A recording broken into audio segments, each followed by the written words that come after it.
Bonjour, bonjour, bienvenue sur Cocotte TV. Aujourd'hui, on s'attaque à une nouvelle vidéo de présentation qui porte sur le Massif 23 GT de Thermaltake.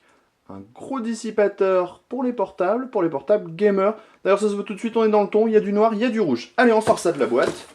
Pas compliqué, on ouvre ici, on attrape l'ensemble, on tire.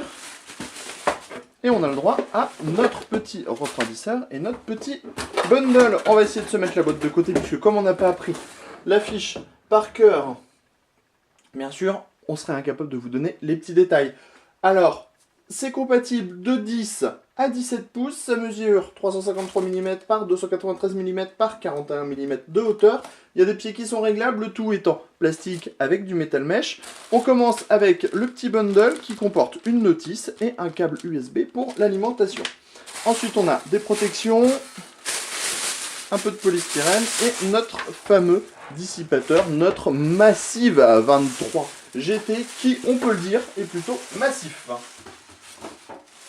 En même temps, c'est son nom, il n'usurpe pas du tout son nom.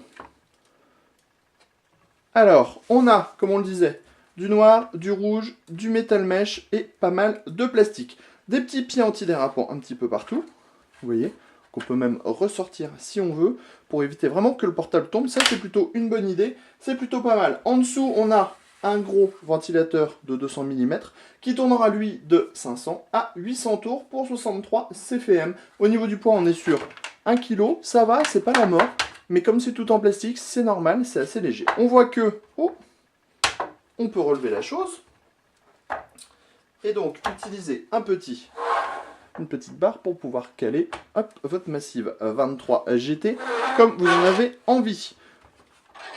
On va en faire le tour. Donc on a ici l'endroit où repose le portable avec le ventilateur qui s'illuminera en rouge et les différents pieds. Ici l'avant avec le logo Thermaltake. Sur les côtés on a du rouge et du rouge. Du rouge de l'autre côté. À l'arrière on a le bouton de régulation qui vous permettra donc de faire tourner le ventilateur de 500 à 800 tours. Et enfin ici on trouve le power on pour mettre le ventilateur en route ou l'éteindre. Ça c'est plutôt une bonne idée. On a le câble pour alimenter le Massive 23 GT, et enfin on a deux ports USB en plus ce qui vous évitera de perdre les ports USB de votre portable. Ça présente donc plutôt pas mal en fait. On va attendre d'avoir le prix et puis on va vous faire un test très complet très bientôt sur Cocotte Land. Et on vous dit à bientôt sur Cocotte TV.